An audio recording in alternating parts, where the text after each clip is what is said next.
Yo YouTube, c'est Mary de la chaîne Mary Map et aujourd'hui on se retrouve pour la review du tout nouvel épisode de Boruto.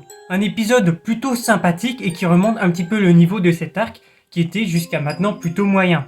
Bref, comme d'habitude, je vais vous faire un petit résumé de l'épisode, puis après je vous dirai ce que j'en ai pensé. L'épisode commence avec une discussion entre Boruto et Mitsuki. Boruto qui est hyper motivé pour se racheter de l'examen précédent.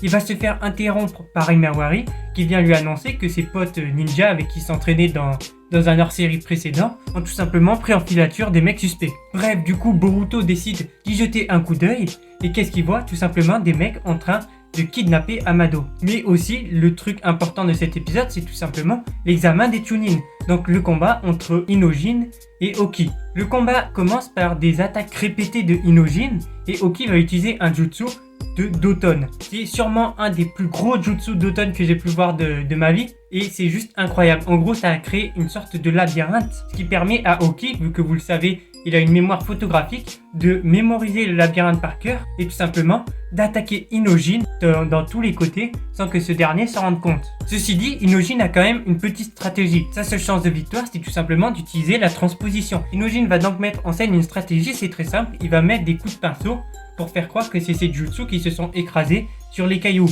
Grâce à ça, Oki va pouvoir le retrouver et Inojin va le prendre par surprise et utiliser la transposition. Là où on se dit que Inojin a gagné avec ce jutsu, ce qui est totalement logique, Oki a un dernier atout qu'il va utiliser et il va tout simplement briser la transposition d'Inojin. Inojin n'ayant plus de chakra se fera donc battre par Oki. Mais alors comment est-ce qu'il a fait pour briser la transposition? C'est tout simplement ça qui va nous l'expliquer. En fait c'est très simple, vous savez que Oki est un membre de l'Anbu. Tous les membres de l'Anbu ont des gros secrets sur Konoha et tout simplement ils peuvent se faire capturer dans des missions. Donc pour éviter qu'on scinde leur esprit, il faut utiliser un jutsu pour se défendre. Bref, l'épisode se finit sur tout simplement Boruto et Mitsuki qui rentrent dans le wagon où était capturé Amado et se rendent compte qu'il n'y a personne, c'est-à-dire que Amado s'est fait enlever et il est parti du train quoi. Bref, il est maintenant temps de noter cet épisode. Au niveau du scénario, j'ai bien aimé la double intrigue, donc pour moi c'est un bon scénario plutôt sympa. Alors même s'il y avait certains moments qui étaient peut-être un petit peu longs, surtout vers la fin là, avec les explications, bah en vrai ça gâche pas totalement l'épisode quand même. Surtout que ça arrive que les 3 ou 4 dernières minutes quoi. Pour ce qui est du dessin et de l'animation, pour les dessins, bah, des images vaut mieux que des paroles. Vous voyez que c'est vraiment très très bon, j'ai été très très content de la qualité. Et pour l'animation, on a un combat plutôt fluide et ça fait aussi plaisir. Mais la masterclass visuelle qu'on a eu dans cet épisode, c'est tout simplement la séquence de fin, là où Mitsuki et Boruto rentrent dans le train.